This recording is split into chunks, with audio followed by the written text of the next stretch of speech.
I'd like to make an appeal to the parents of USMNT players.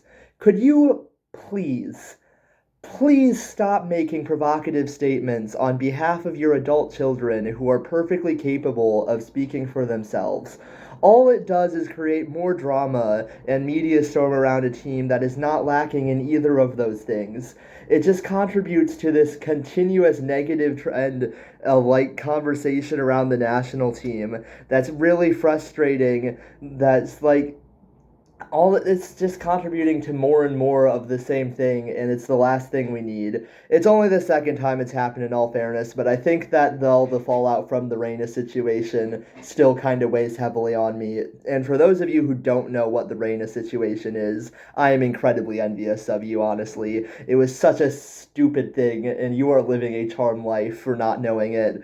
But to sum it up briefly, basically Giovanni Reina didn't play as much as they would have, as his parents wanted him to be able to at the World Cup, so they dug up a bunch of dirt on the manager to go public with that.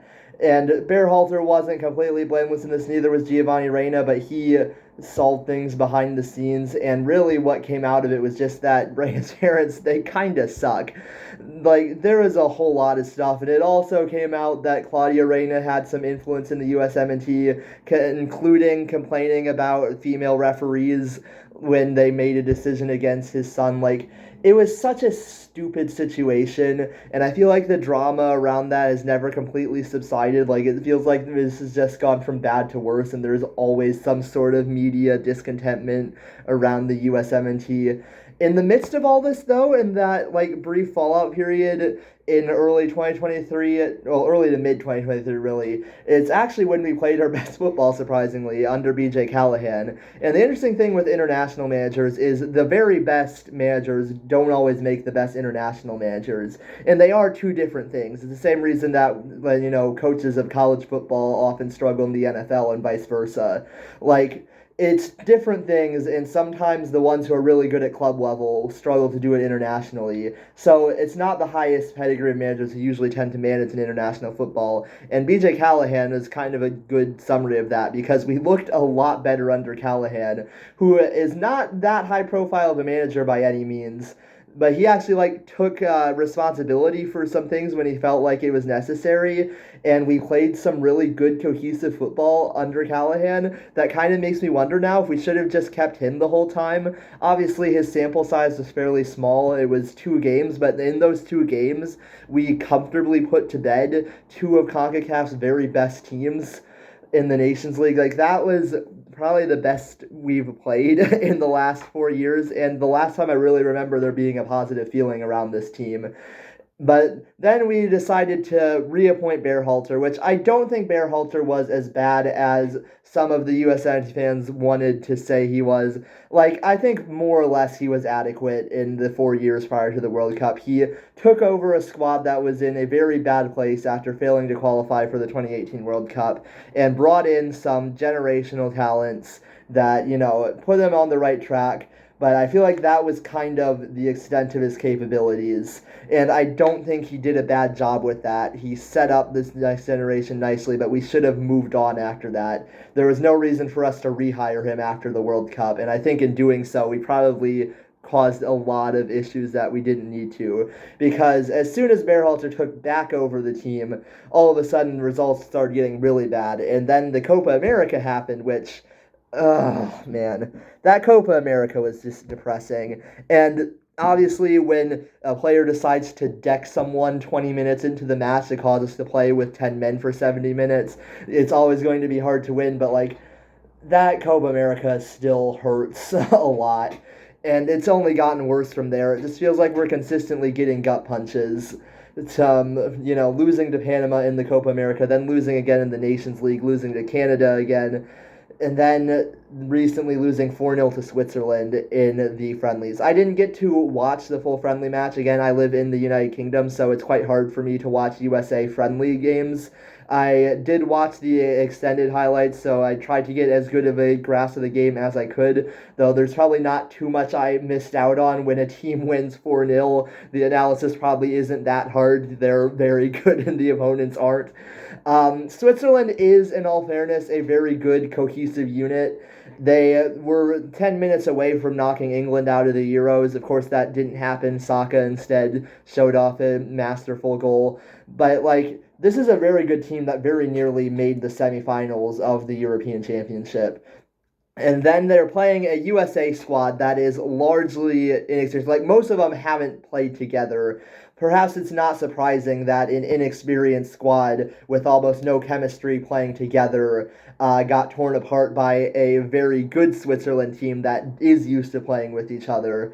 So maybe there's some context you can put to that. At the same time, though, it's like what struck me watching the highlights was how easy the goals came for Switzerland. Like the ball just seemed to kind of roll past the entire defense, and somehow none of them were able to get a foot to it. It just like went past all of them, almost like there's like some oil on the ball that prevented the players from being able to kick it away. Just slipped past all of them, and so what ended up happening was Switzerland scored 4 very easy goals.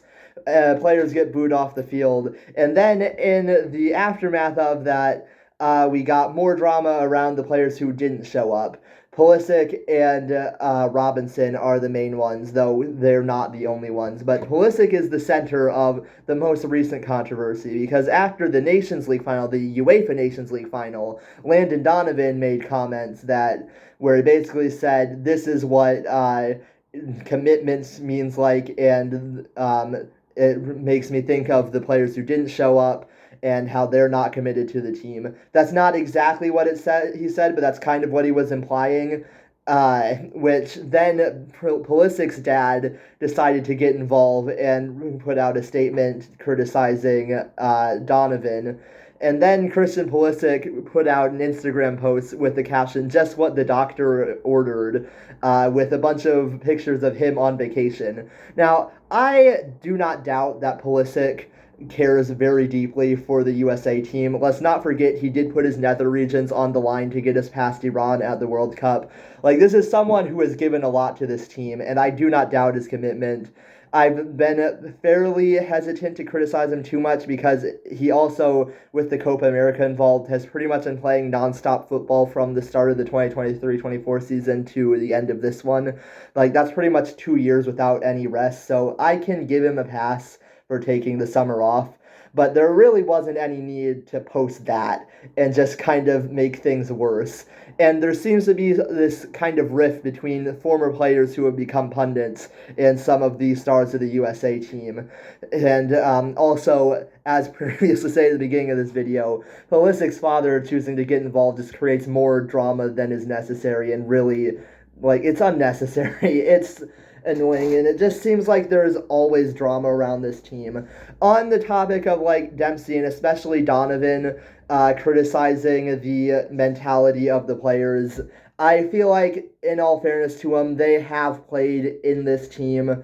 Like, they are players who have given a lot to the U.S. and played for them, maybe in a different context where the team was, 15, 20 years ago isn't where it is now. Donovan hasn't really been in the U.S. setup for almost a decade now. But at the same time, he actually has played on the U.S. team. Like, I think he has a right, more than most players, to speak his mind on these things. At the same time, it also feels like he's unnecessarily stoking the flames sometimes. So that's where we are. The never-ending drama that started with the Reynas and has never completely subsided. Now we've got pundits and stars clashing. Pulisic posting kind of like provocative, almost like a clapback kind of Instagram post.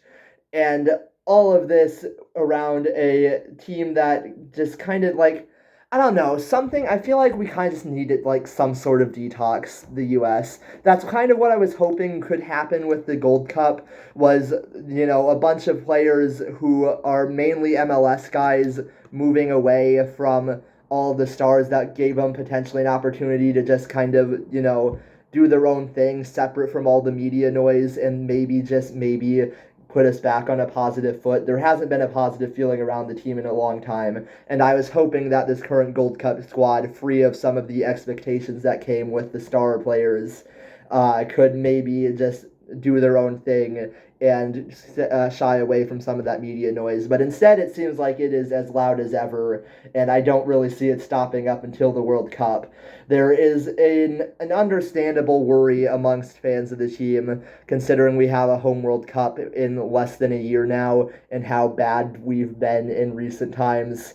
So I don't know like what to even do with the situation, but all of the controversy and drama around this team is really not helpful, and I don't really know where we go from here or what we do, because I think it's only going to continue to be really loud until the World Cup. And if a positive result happens at the World Cup, maybe it'll quiet down, or things could go very bad at the World Cup, in which case it's only going to get worse. But either way, the World Cup's kind of like the breaking point. I almost feel like that is what this team should be building to. You know, around a 16 exit in 2022, that was, you know, more or less meeting expectations. That was all right. Now we can build towards the World Cup. But the 4 years between 2022 and 2026, or at least the 3 years since 2022, have not been very positive, and it feels like we're going in the opposite direction, to where our biggest World Cup in ages on home soil is going to have a ton of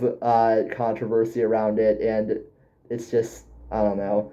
It's, yeah, I don't have any solution. I guess I'm more just making this video to kind of lament where everything is around the USA team right now, without really knowing if there's any way that we can quiet some of the noise.